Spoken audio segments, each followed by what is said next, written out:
I love that song.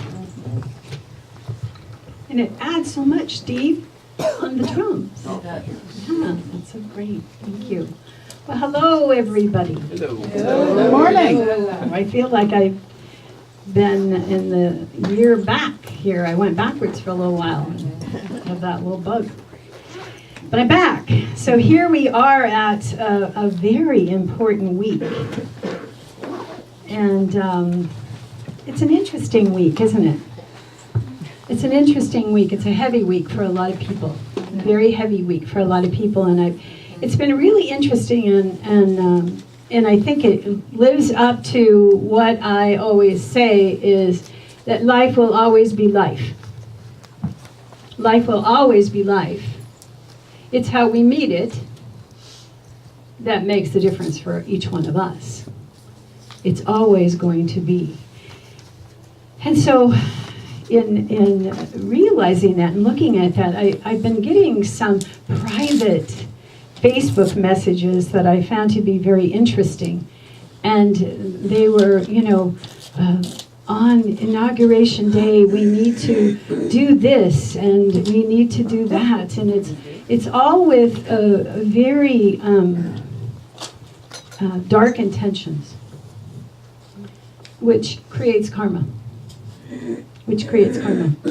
And so even though, if you're part of this, even though you may think that this is something that you should do because, this is really the way the election should have went and blah, blah, blah, blah, blah, all that stuff. If the intention is out of lack and out of fear, that's what it's going to produce. So what would Gandhi do? That's what was coming to me. What would Gandhi do? And what did Gandhi say? Be the change you wish to see. Be the change you wish to see. And I think that's the only thing we can do at this time. I really do. Because I think life is really being life right now. In so many ways. Not just this, but in so many ways. And so when life is being life, who do we become? Who do we become? And that's the door that we're really at right now. In the face of this that has not gone my way, who am I choosing to be? And I think it's really what Gandhi said, be the change you wish to see. And so what is that? What is that? And I know for me, it is love. It is love. It is always love. It's not passive. It's not laying down. But it's standing up, and it's with courage. It's standing with courage, and it's speaking my truth in love. Not out of fear, not out of hate, but in love. In life will always give us opportunities for this because that's what life is about. That's what it's about for us. So how do we meet it? How do we meet it? We must meet it awake. We must meet it awake. So I was thinking about this, and I was thinking about the movie Field of Dreams. I love that. Do you love that movie? Yeah. I do too. I love that movie. What is a phrase? What is a phrase that build it and they will come? Don't we always remember that? Build it and they will come. What's the it? The life we want. The life we want. The intention. Consciousness. The what? Consciousness. The consciousness. Yeah. Build it and they will come. And I was thinking about this as I was preparing this morning, and I was thinking about the youth ed. The youth ed is my mission this year in this church. Okay? I really want us to have a great family ministry. I really want to be able to give to our children that are on the planet now a good foundation. I want them to have these principles at this age, now, instead of waiting until they're 50. to have them. I want them to grow up with them. And so I was thinking about that, and because I was thinking about the YE meeting today. And that phrase, build it, and they will come, kept coming to me, and I was thinking about, I went back to Genesis. You know, in Genesis, there are 2 creation stories. The first one happens in spirit. So it's without people. The second one happens with Adam and Eve.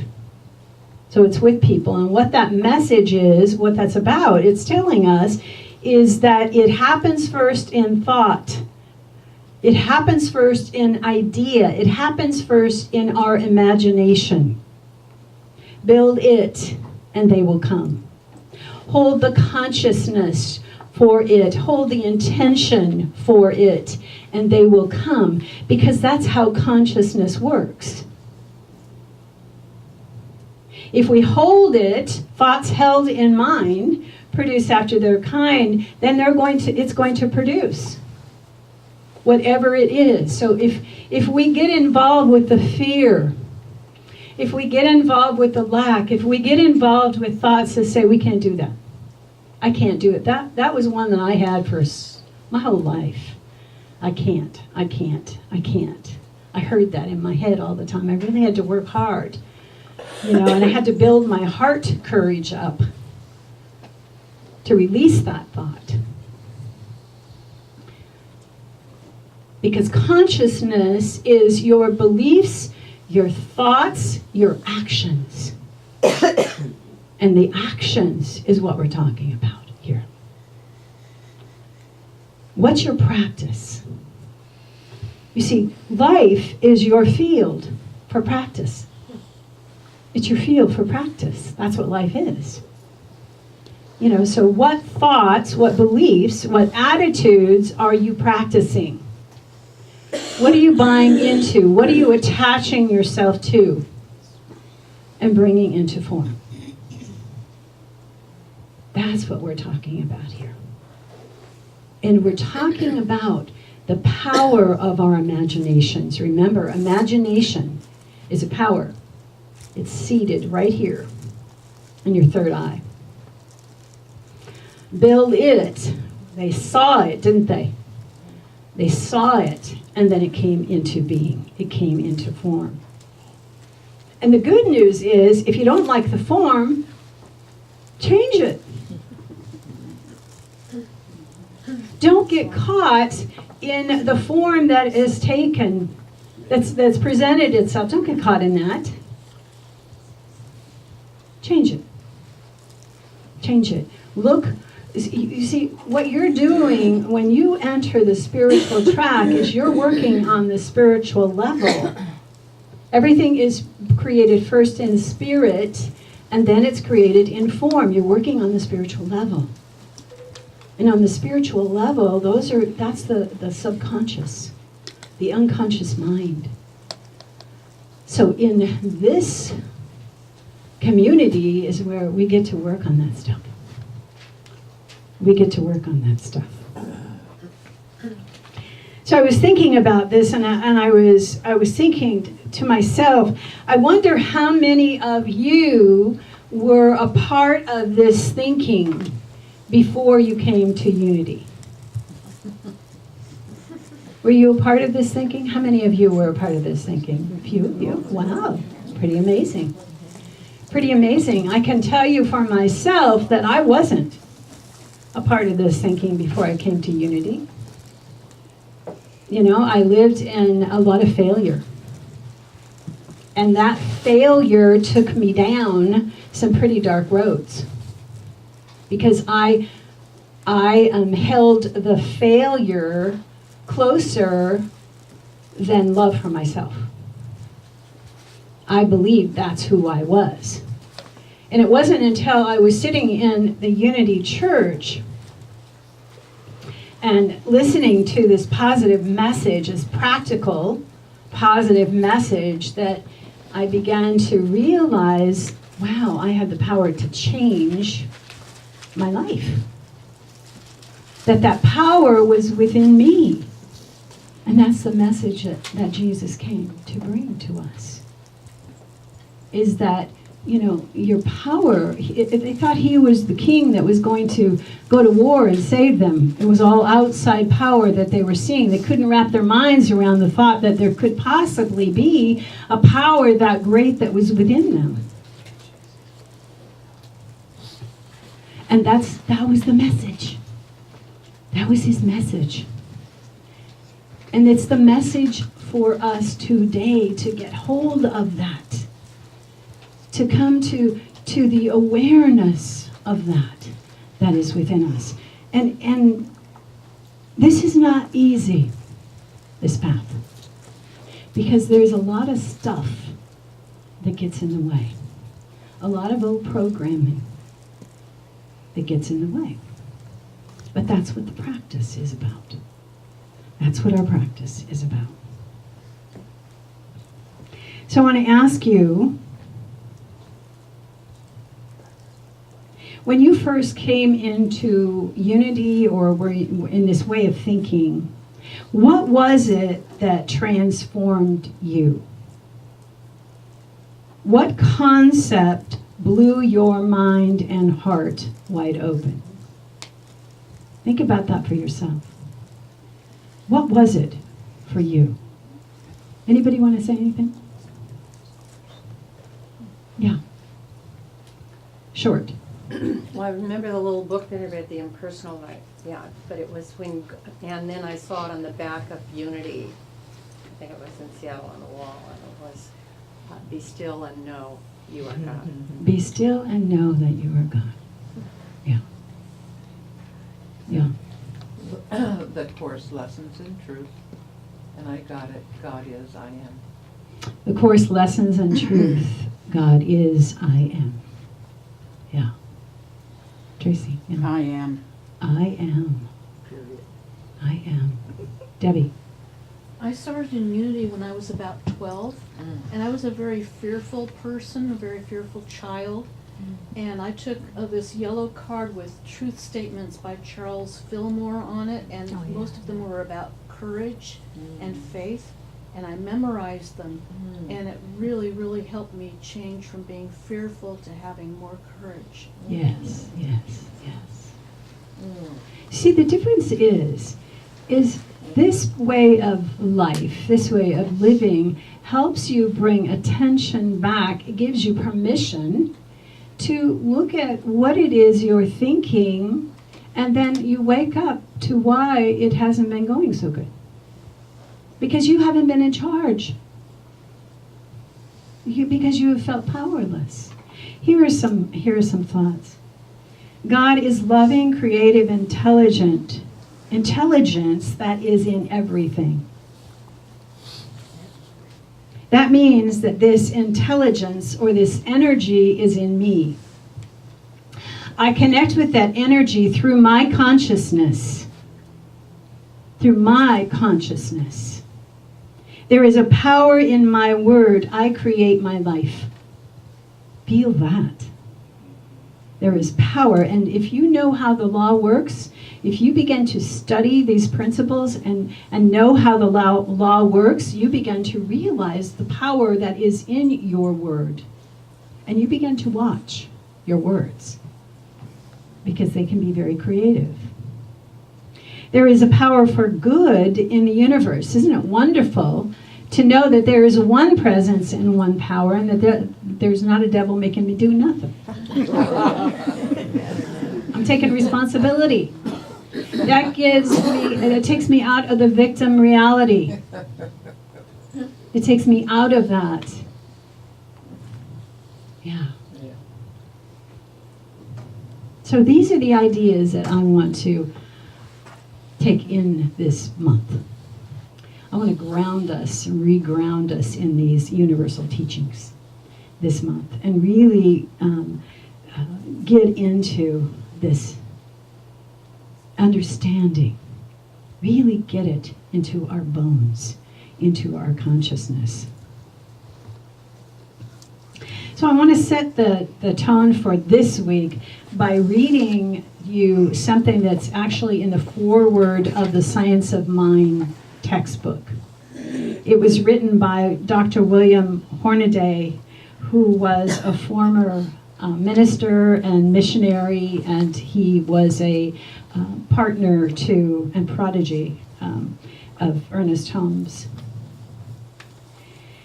He said, during a period in my life when I was searching desperately for answers, I had an appointment to see Dr. Ernest Holmes at his office in Los Angeles.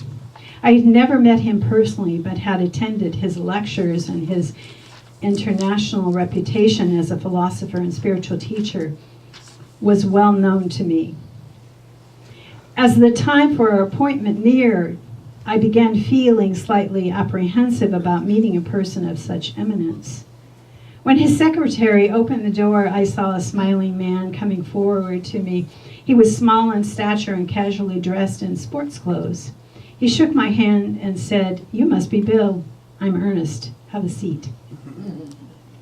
I will always treasure that first meeting because I immediately had a special feeling of complete rapport with him. We talked of many things, and our discussion was very frank concerning my personal activities as well as my beliefs and feelings about life in general. And finally he said, "What I really want to know about are the results of your beliefs. Are you satisfied with the results? Where are you going in life?" After a moment I said, "I don't know." He responded quickly, "Something within you does know. So together, let's find it." That simple, thought-provoking statement caused me to ponder deeply, to begin reassessing my own values, and ultimately to intonate a spiritual search so rewarding that it has never ended. After our visit was over, he handed me a book and said, "I believe you will find this helpful." The book he gave me was this one, The Science of Mind. In it, the text of practical spiritual approach to life, which Dr. Holmes has described as being a correlation of the laws of science, opinions of philosophy, and revelations of religion. The results of his many years of study and research. It combines the wisdom of the ages with the essence of the world's great spiritual traditions, offering a universal key to well-being, which can be used by anyone, anywhere, at any time. Here in one book was what I had been looking for. It was a practical, understandable spiritual philosophy, and it was to present me with answers for which I had spent a lifetime searching. If you haven't read The Science of Mind textbook, I recommend it. It's a wonderful, all New Thought material is wonderful. But basically what this is saying is the principles of the New Thought teachings are absolutely transforming if. And there's a big if. And the if is if you apply them. You see, you're the important part. Because you can read all the materials in the world, but unless you are willing to do the work, unless you're willing to bring them through your consciousness and change your consciousness, it's just material matter. You have to be willing to do the work. I can read all the diet books in the world, but if I'm not willing to go on the diet, to follow the plan, to do the exercise, I'm not going to lose the weight. It's the same. I love this statement by Johnny Coleman, Reverend Johnny Coleman, amazing unity minister who probably is in her 90s now. She had a congregation of about 10,000 in Chicago. Huge. She said, "This stuff works if you work it. This stuff works if you work it. If you know it, you'll show it." So it's not about just having these principles in your head. It's not just about coming in and listening to them and then walking out the door. How many of you remember that? I remember that. going to church on Sundays, going in for my church experience, and then leaving and going as soon as out the door and I'm doing something. Unconscious. But this is about consciousness. This is about practical application. This is about when life is being life, who do you choose to become? There's power in that. There's power in that. And it feels good. You know, otherwise we go through life and we feel like we're a victim. And that's not to say that life isn't going to be life. It is. It will always be life. But how we meet it. And that's what the great crucifixion, resurrection story is all about. How he met it. How he met it. So Ernest Holm wrote a wonderful book called This Thing Called You.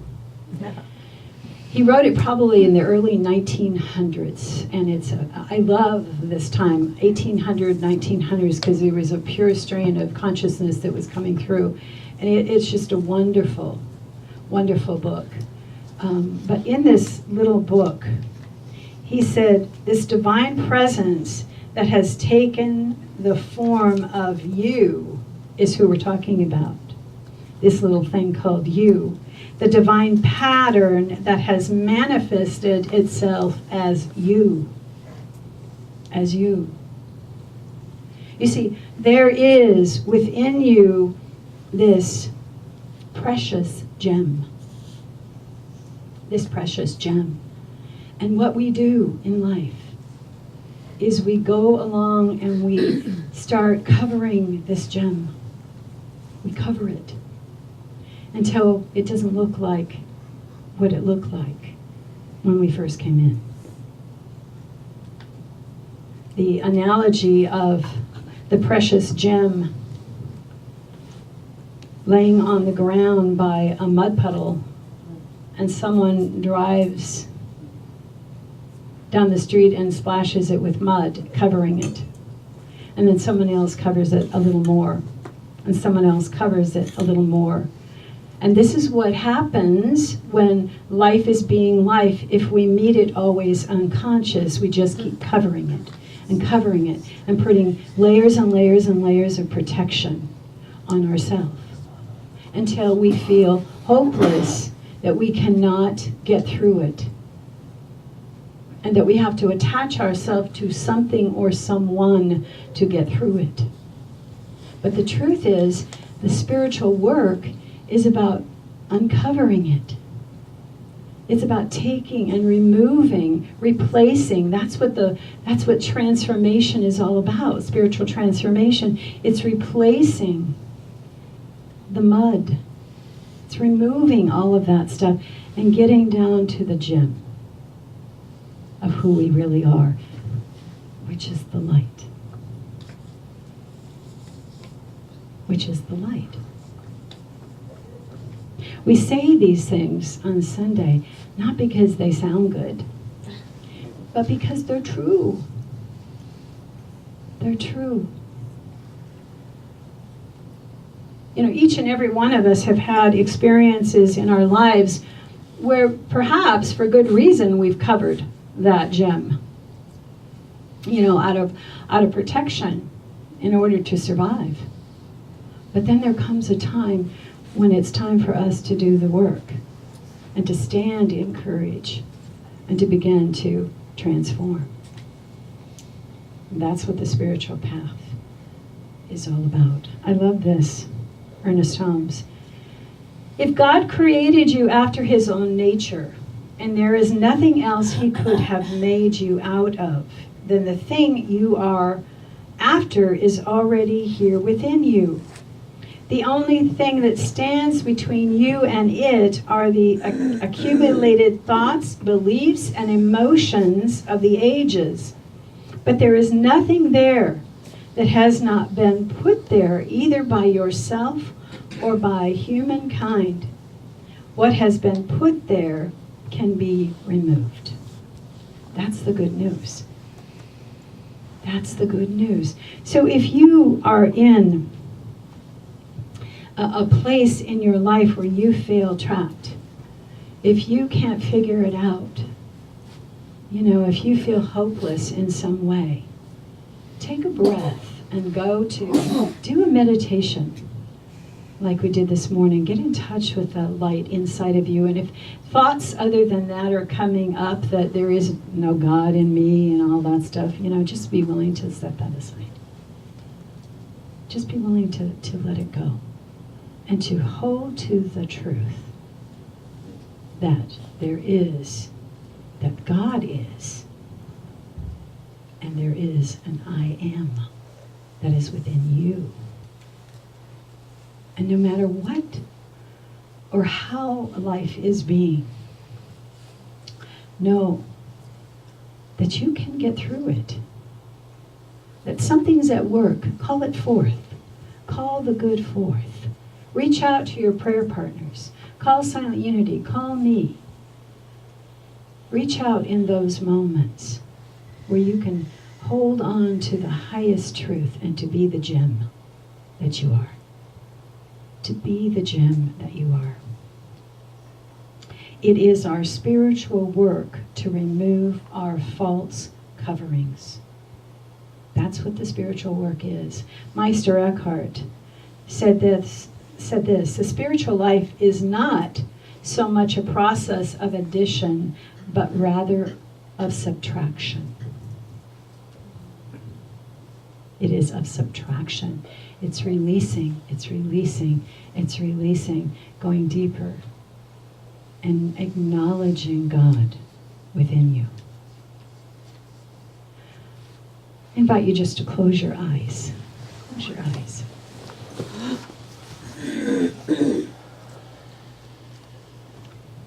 I invite you just to allow these thoughts to come to you and to feel them in your heart.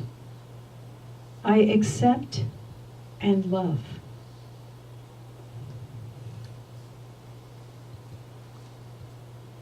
I discern rather than judge.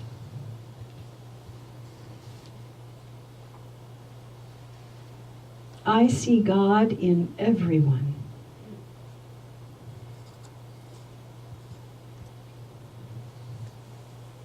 I am one with all.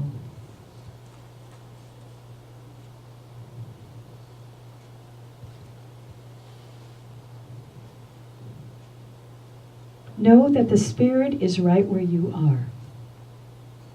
It is the very essence of your being.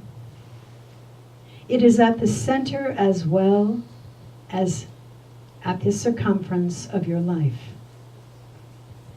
Learn to sense this divine presence in every thought and every act.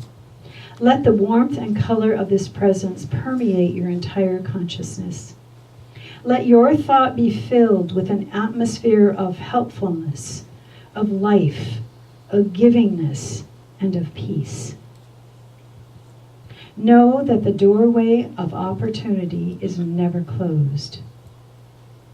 Know that experience opens up before you like a blossoming flower. Live in continuous, joyous anticipation. For the Spirit within you is God. The Spirit Almighty is within you now. It is a sustaining principle of your life. Open your mind to its influx. Open your consciousness to its inflowing. And be the change you wish to see. God bless you.